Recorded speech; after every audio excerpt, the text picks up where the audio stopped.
Hey, it's Lynn Galadner, and this is the Make Meaning podcast. I am a writer and an entrepreneur, and through decades of writing articles for magazines and newspapers and authoring books, I've wondered what makes life meaningful and what makes work worth doing. In my day job, I help schools and universities, entrepreneurs, and leaders learn how to market and grow their reach. You can learn more about my company, Your People, at yourppl.com. I also am a writing coach, and I teach my signature Find Your Voice Writers Workshop through writingworkshops.com and at makemeaning.org. I help people, organizations, and movements find their voice and gain the confidence to use it. Because everything we do means something. Why waste your moments? You are needed. You can make the world better. And by caring about the people you encounter and the tasks you take on, you get closer every day to finding your unique meaning and living life with purpose. This podcast focuses on all the many ways people make meaning in the mundane. You'll hear stories of courageous people daring to imagine a life they love. If you like what you hear, give us a review on any of the podcast platforms you find this show. There are many ways to fill your life with meaning. Join us at makemeaning.org to learn more. Now, on to the show. In 2006, for what was supposed to be a 6-month contract, Elizabeth Gowing moved to Kosovo with her partner. 15 years later, they divide their time between the UK and Kosovo, and Elizabeth is busy with a thriving writing career about life in the region, along with the Ideas Partnership, an NGO she founded in 2009 to focus on education, cultural heritage, and environmental challenges in the region. Before moving to Kosovo, Elizabeth worked in primary education and education policy in London. The Ideas Partnership empowers and supports people in need through education, health, and social welfare, and programs such as literacy classes, arts, and dance sessions. The nonprofit also works to protect cultural heritage and the environment while promoting a culture of volunteerism and philanthropy detached from political or religious affiliation. In addition to all of this incredible work, Elizabeth is the owner of Sapun, a prize-winning social enterprise that offers employment to village and minority women, along with support for their children's education. The effort promotes Kosovo's traditional craft of filigree in eco-friendly products, including tote bags, cards, and bookmarks. I had the great fortune of meeting Elizabeth at an online writers retreat during the pandemic, and we quickly became friends and started a group of writers who meet every week virtually from around the world. We support one another and we make time for ourselves and for our little community to write online and be in concert with wonderful creative people from all over the globe. Elizabeth is the author of 5 books, 4 of which are about Kosovo and the Balkans and the lessons she has learned there. I'm so excited to welcome Elizabeth Gowing as my next guest on the Make Meaning podcast. Thank you for having me. I'm really excited to hear about your journey in Kosovo. I know it began as what you thought would be a short stay, and now you're putting down roots. So tell me what you love about the region and how you have found purposeful pursuits there. Yeah, so we came out here in 2006 with my partner's job, but it was supposed to be a 6-month contract. So we were obviously not very good at estimating time 15 years later. Yeah. I think if I'd known it was going to be 15 years, I would never have agreed to come. 6 months felt like a kind of safe time that, okay, I could handle anything for 6 months. But it was really very soon after we arrived that we felt how special the connection was and how we wanted it to go on for longer and then longer. And we started learning the language, and people were so helpful in that and so appreciative when we did try our very basic Albanian. And then as it got less basic, it meant we could have more meaningful conversations. And so I think the language really helped feel like we were connected with people. And then we made lots of good friends, and we started doing some projects to try to help as volunteers with various of the things that Kosovo needs help with in the environment or with cultural heritage, supporting the lovely museum here. Mm-hmm. And then in the end, we set up our own nonprofit, and that then became a sort of an additional way of falling in love with the place.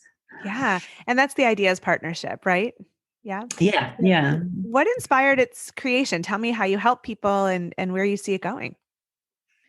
Well, it's really evolved in probably quite an organic and probably quite healthy way, but it means we haven't got a great sort of creation story because we just saw the need for some kind of vehicle for the little projects we were doing. We had little, like a campaign against plastic bags, for example. We had a project trying to help this ethnological museum, which is a beautiful old Ottoman house from the 18th century. And we wanted to get that more on people's radar. Rob, my partner, ran a literary festival.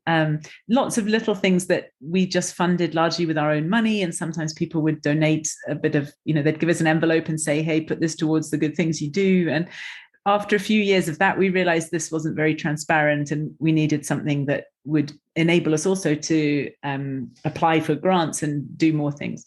But we deliberately chose a name that was as sort of all-encompassing as possible and didn't pin us down to anything. So the Ideas Partnership, in some ways, is a great expression of what we want to do. We're about new ideas, we're about partnership. And in some ways, it doesn't tell you anything. Right. And that's probably quite good, because really it was, I was running after school English clubs with volunteers and training people on to be teachers for that. We were doing these environmental projects, we were doing cultural projects. And that's how we would have, if we'd found a name that summed up a bit of English teaching and a bit of anti-plastic bagging and a little bit of cultural heritage, then that's what we'd have been stuck with. Instead of which, we had this sort of vehicle ready for when we did have our kind of creation story moment, when we did suddenly discover this vast need, and that I was sort of bizarrely and uniquely placed to be able to help at first just one child, and then her friends, and then her community. And so it's gone on. And that's really a totally different bit of work from anything we'd done with the Ideas Partnership before. But we had our nonprofit all registered and ready to launch into action as a result. So tell me about that story. Tell me about that child, so that our listeners can hear the whole thing. Yeah, and that's the moment that was the real epiphany and the life-changing moment for me particularly. And actually, I think as a result, it's been a life-changing experience for lots of people, for lots of our volunteers, for certainly lots of the families that we work with and the children who we've enabled into school. But it was that first 9-year-old girl who I just met by chance, who told me that she wanted to go to school, but that the school had told her she was too late, which of course, doesn't make any sense. Kosovo's laws and, its signing of international conventions and everything guarantees education. So it doesn't make sense for a 9-year-old to be too late. But sure enough, when I went to the school to kind of check up on her story, the school said, oh yeah, she can't come unless she can pass a test, which, as a friend of mine said, is a bit like having to prove you're healthy to get into hospital, because how can you pass a test if you're not in school? So that I said to her then, okay, well, we can see if I can help you pass this test, but let's see if the school has perhaps misunderstood something. So I went to the ministry and spoke to the official there for school attendance. I said, I think there's been a misunderstanding, because this little girl wants to go to school. And she said, yeah, children like that are just too hard to teach. It was that comment that really, riled me enough to want to prove, well, for a start, to prove that no child's too hard to teach, and to get her into school. Yeah. Oh my gosh. And so you created programs then that could sort of be that safety net for children like that? Yeah. And to be honest, I was at first just thinking of her, because I hadn't understood that it was such a widespread problem. So I said to her, okay, I can teach you. And it was her who said, can my friends come? Which, is just the great sort of first step of being an ambassador and passing on change in your community. And so, I still had no idea, thankfully, again, I had no idea how many friends we were talking about. So I thought that this would be, I don't know. Well, I said, let's go and visit your neighbors and see who might be interested. So we went, me and a friend of mine, with her and her father, and we visited 18 houses in her immediate neighborhood. And in 18 houses, we found 21 children who were in the same situation as her. Wow. So that's when it really turned from being just one child to suddenly realizing this was a much bigger issue and a systemic problem. And I had all that fear of, well, really, am I biting off something bigger than I can chew? And so did you work with the ministry to try and resolve this problem? Or it sounds like it was probably quite larger than you thought at the time. Yeah, and exactly. I had a big debate about, well, what should I do? Was the right thing to do to work with those 21 children and Uh-huh. anyone else that was probably around? Or was the thing to do to try to change the policy and to tackle the ministry? Yeah. And I had a very wise friend who was volunteering with me in the community as well, and she said, "You do both." And Hmm. that was just such a smart bit of advice, that if you do have to be bottom up. And we Yeah. spent 2 hours a day doing lessons, that was me and her and other volunteers teaching Uh-huh. 10 till 12. But then in the afternoons, we spent 2 hours trying to work on the big picture stuff and working with UNICEF and the ministry and the media and raising awareness about this issue. And Mm. that was very smart learning for me, that in my opinion, you have to do both. You can't, it's too easy to say, I'm just working with that one family and that's Yeah. me done. And it's too easy also to say, well, look, I managed to have a meeting with a ministry official, so that's my contribution, because the reality is those 21 children would still be out of school. So. Yeah, wow. Well, and you've received prizes for your work as well. I know the EU Prize for Roma Integration, and that the president of Kosovo awarded you the Mother Teresa Award, and I know there are others. Tell me, I know that it's not your nature to just sing your own praises, but tell me a little bit about how that felt to receive such recognition and awards for your work. Well, it felt wonderful, really wonderful, and a real endorsement of having achieved something. Hmm. But I mean, you and I met over Tara Moore's work and the whole Yes. issues of unhooking from praise and gold Yes. stars. And I'm a Yes. huge seeker of gold stars from in my life, from myself, like picking the thing off the list or doing the achievement. And I also realized how dangerous that is. And so Yeah. I am more proud than I can say of having those awards, and they mean a lot to me. But I also know that that's not a very helpful thing to be. Yes. And I also know, and that's why it's not healthy, is that the day after each of those prizes is that fear of, well, I'm not worthy of this huge imposter syndrome, this sense of, well, now I'm paralyzed because what if I screw up? I'm going to be letting so many more people down. And Oh so, no. it comes with all of that. But the great thing about any of the recognitions that we've had has been the recognition, not just, of course, for me, but for all of the huge team, the staff that we now have, who are all Kosovan. Half of them are from the communities that we're working with, all of the volunteers, all of the people who donate to our work, because we have hundreds of people who are individual donors. And so it also felt like a lovely way of being able to say, you see, this was not a crazy idea. You see, your contribution is really recognized. And so, yeah, it is frightening to get nice awards, but yeah, I am. Well, and I think it's a validation for the work, but it also helps to further the work.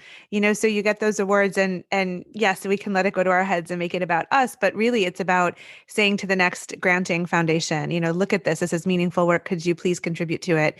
And so those awards do help to generate, more progress and more support. So it's a reframing, I think. So Well, and so also, I'm so grateful. For example, the president of Kosovo, who awarded me the Mother Teresa Prize, she could have just awarded the prize and ticked that off her list, but yeah. she has also remained a really wonderful ally for our work, and a great supporter and endorser of what we do, not just in that one prize, but has continued to be. So, in fact, I was in touch with her office today about coming to the ceremony that we're having next week, about celebrating the progress on our new community center that's being built in the Mm. community where we work. So, that it didn't feel also like a kind of empty gesture from her. It felt Yeah. like actually a very meaningful relationship with That's her, which has been hugely helpful for That's the work. wonderful. Yeah, it takes a community. It takes so many people coming together to make big change like that. So, and working at it every day. So that's really wonderful. I'm just so impressed and inspired. So your work is tied deeply, it seems, to a philosophy of helping people in need. And I'm just curious about what sparked that philosophy. Like, did it come from your childhood, or was there a pivotal moment when you realized that this really drove your life's work?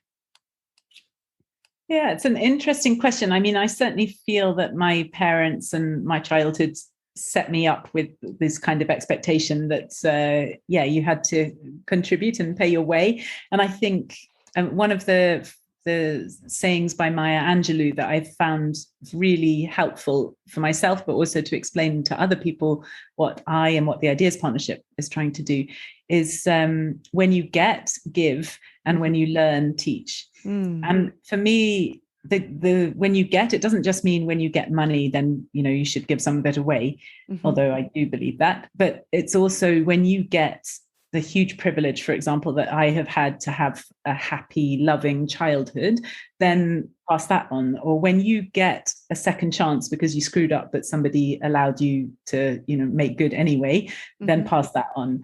And so I feel that even if, that's enough, it doesn't have to be, it's not a philosophy of great altruism. It's just when you get, give, and when you learn, teach. That's, if we all did that, that's enough to keep the world turning. Absolutely. Happy. Yeah, absolutely. Well, let's talk a little bit about your writing, which I know is also how we met through Tara Moore's writing retreat. And I love that we keep writing together every week. It's really special. It's a highlight of my week, so I'm really grateful for it. Me too. So tell me, when did you begin writing, and how do you find your stories? Well, I guess I've always written. I mean, that has always been a really important thing for me. I remember the first book that my mother typed up on her typewriter for me of poems about insects when I was 6, if I remember rightly. Love it. It had a staple in it, so it was a book. That felt very exciting.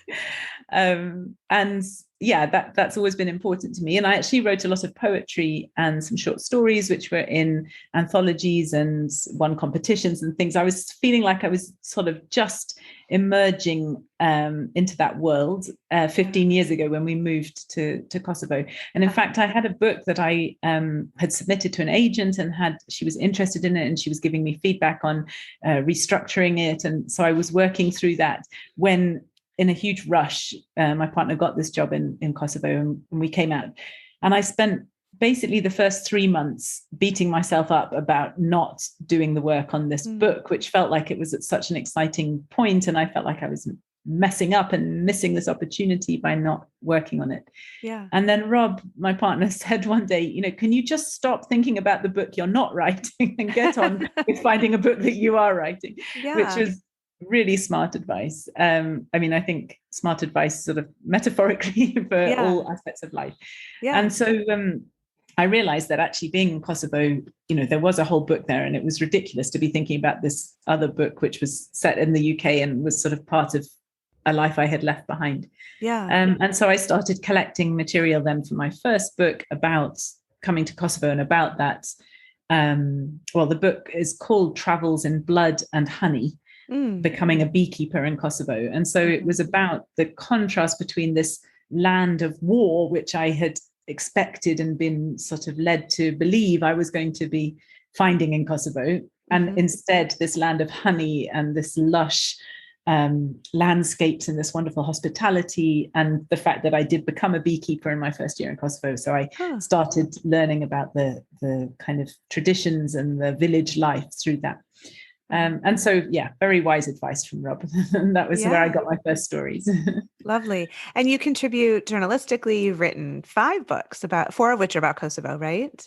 Yeah, exactly. So 5 books plus bits of freelance writing. So I did quite a lot of regular writing for the BBC's Radio 4 for their program called From Our Own Correspondent. And I've had bits published on the BBC website. And so I love all of those are travel stories of various kinds, but it's that feeling of joining the world up and wanting to share stories that I've had the privilege of being able to travel and speaking Albanian and being able to hear about those sort of slices of life. And I know that most people in the UK or in the English speaking world have not had those opportunities. And so I feel very lucky to have the chance to be the connection between those. That's beautiful. I teach a lot about finding your voice, especially for women at midlife. And it's interesting because when I did my poetry degree, it was really sort of a journey to find my voice. And I know that I read a lot of the writers that represented my communities, my geographic region, things like that, just to sort of understand how they did what they did. And I remember, I don't know if this happened for you, but I remember unconsciously emulating the writers I was reading until a certain point happened where I sort of broke through and was writing in my own voice.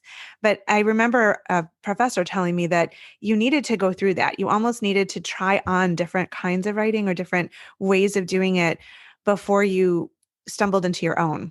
And I wonder if you could describe what your voice is and how you solidified that. You know, was it part of the travels? Was it at a certain point in your life? And then how does that voice play out in your writing, especially when you're meeting all these local voices too? And the compliment that I love most, which I get occasionally from people who know me, is when they read one of my books and they say, "Oh, it was just like sitting down and having a conversation with you." And that for Ah, me feels really, I get it's the same thing I love when people have found a photo of me online and then say, "Oh, I recognized you immediately." Because I'm like, okay, so I wasn't putting makeup on, I wasn't pouting. And I feel like that's a kind of metaphor for also what I'm not trying to do in my writing. So I love it if my voice in my writing is like my voice in conversation too, because it feels authentic, I suppose, and that's important to me yeah. to be authentic. And having said that, I mean, I agree with you with the process. So my first book, I've written these 5 that you've mentioned, but there's one other which is a romantic novel, a terrible romantic novel, which I feel like I just had to write, you know, to kind of it was as if I was proving to myself that I could write a book, but I didn't want to do it in my own voice. So I wrote a book that was nothing like what I'm interested in, or the way I normally kind of see the world. So yes, maybe I did have to go through that process. Yeah, I love that. So, what have you learned about yourself by living in Kosovo? You know, the culture must be different from what you knew. And how has it shaped or inspired you or somehow merged with what was already there? Yeah, I mean, well, I guess it's difficult to dissociate in some ways because it's like, what have I learned from the last 15 years? I can't tell Right. how much of that is because of being in Kosovo, but Sure. um, definitely the thing that's the most obvious to me, and I think to others who know me, is the spontaneity of Kosovo, which is generally a wonderful thing. It's Mhm. sometimes less wonderful in that sometimes it's part of chaos or a lack of systems or a lack of forethought. But generally, it's people being responsive to a mood, to a situation, being able to act on an instinct and seize a moment, which are things that I think my culture in Britain is not so good at. And certainly, and I was a particularly extreme example of that culture before coming here. So, Mhm. I would pre-plan to a ridiculous degree. I would, I'd be the kind of person who'd be trying to arrange having a coffee with you sort of 7 weeks out. And, say, well, I could do 1:15 on that day, but, um, and I remember the first time a Kosovan friend rang me and said, "Are you free for a coffee?" And I sort of reached for my diary and started leafing through these large and very full pages. And she was like, "No, I mean now. Are you free now for a coffee?" And I found that quite unsettling. And then unsettling to know just how unsettling it was, really, because why not Yeah. just go for a coffee? And so that is definitely something I have. I mean, my Kosovan friends would still tell you that it's laughable that I put things in my diary, but I'm at least only a few days in advance now rather than weeks. And I Wow. appreciate that myself. I remember the first time I moved my iTunes onto Shuffle, and I thought, I never ever had iTunes on Shuffle. And now I've embraced it. Oh my gosh, you're giving me so much to ponder about my own rigidity. So thank you for that lesson. I really appreciate it. Wow, that's really interesting. I wanted to ask you about your work with Edith Durham, the woman who inspired your second book. And you've said that she inspired you to understand that importance of balancing the personal and professional claims on us. So I'd love to hear more about that. Yeah, she was a very interesting woman. I mean, she's an interesting phenomenon in that I'm guessing you'd never heard of her. I'd never No. heard of her. Probably most listeners haven't heard of her. Uh-huh. And yet, in Kosovo and Albania, she is really a household name. I mean, Hmm. one of the main squares in the capital here in Pristina is named after her. Pretty much every city in Kosovo has got an Edith Durham street, and there's a few Hmm. schools. She was the first woman to appear on a Republic of Kosovo stamp. So, I mean, Wow. she's a very familiar name. Uh-huh. And it seems so strange that in England, which is where she's from, people, haven't heard of her. Uh-huh.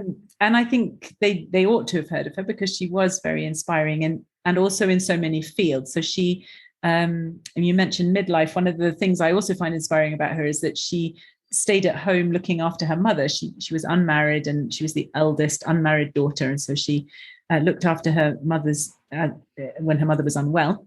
Mm-hmm. Until she had, at the age of 37, what we would probably now call a nervous breakdown. And the doctor prescribed travel in a rather sort of glorious way. And he said, it doesn't matter where, just get away as far as possible. Perhaps in brackets, from your mother.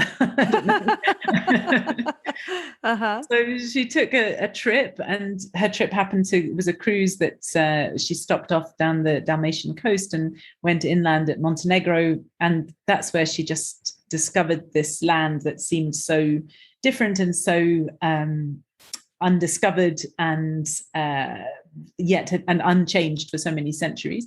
And so she went back and made this deal with her mother that she would continue to look after her for 9 months of the year in exchange for 3 months every year where she could go adventuring.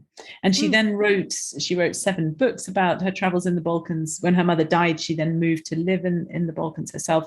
And she, although she hadn't been trained as an anthropologist, she hadn't gone on to higher education at all, she became vice president of the Royal Anthropological Society institution, rather. She was the first woman to hold that position. Wow. So she became very respected in her field for her travels and her writing and her accounts of a world that's in Britain, and certainly British women, but even British men, had really not trodden at that time, like 120 years ago. So yes, it's that business of making a deal with your mother or with whoever it is that's the claims on your time to kind of balance your need to go adventuring with your obligations and the things you want to do from love from your family. Yeah. Oh, I love that. Well, on this show, we talk about how people find meaning in work and purpose in life. And as we've talked about, look at how people find their voice, whether that's professionally or personally or both.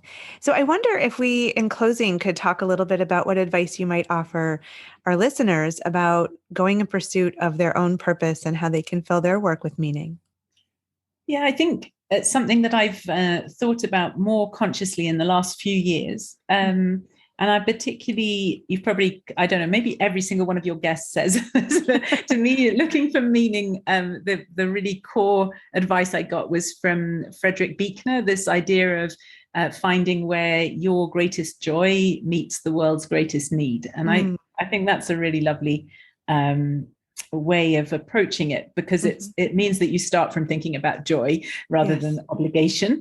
But you do keep the world's needs in mind. And I particularly had a feeling as the Brexit debates was raging in Britain, actually not the debate, it wasn't debate, I don't mind debate, as the Brexit kind of fracture lines and fear and frustration and hatred in some cases was raging in Britain. And I sort of turned on my Twitter feed one day and just thought, I can't bear this. There is people just not talking to each other, not listening to each other.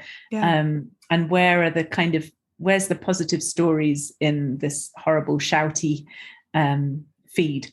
Yeah. And I felt like I wanted to do something, or I wanted to at least take some steps towards addressing that. And so that's what I felt at that point was the world's need. And I don't just Britain, but I mean, I think that's a phenomenon across the world of these, the shouty and the fractured and the not listening. And a bit like I said before, I feel like I am very lucky in having the chance to travel and living in some of these countries that are not so well known and wanting to share those stories.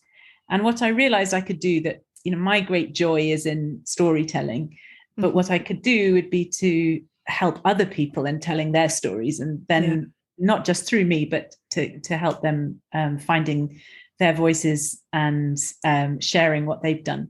And so a few years ago, I set up very consciously to offer new consultancy and training specifically for nonprofits in how to tell their stories. And having been in the Ideas Partnership, which started, just as Rob and me and our friend in Kosovo, and is now, we're still small, but we have a staff of 28, not all full time, Wow. but 28 Yeah. people. Yeah. And I've seen that growth, and I know what it's like trying to be the storyteller, to be the social media person, to be a kind of one-man show, trying to share all of that. And that's a gap in the market. There's plenty of organizations that have got huge departments to do their marketing, but there are more charities that are doing great work where there's only one person or three people or whatever, but and their skill set may not be in telling their stories. So I've really loved, very specifically, kind of seeing that Frederick Buechner advice and working on what that might mean for me. And definitely my greatest professional moments of the last couple of years have been when I've been able to share my storytelling skills and experience, but for a kind of greater good and greater opportunity for people to listen to each other's stories. That's wonderful. Well, Elizabeth Gowing, thank you so much for sharing your stories and being a guest on the Make Meaning podcast. Thanks a lot for having me. Thanks for listening to the Make Meaning podcast with Lynne Golodner. You can find us wherever you listen to your favorite podcasts. If you like what you've heard here, join us over at makemeaning.org to discover how you can add more meaning to your life. And hey, if you like our conversations, please subscribe and share this episode with the meaningful people in your world.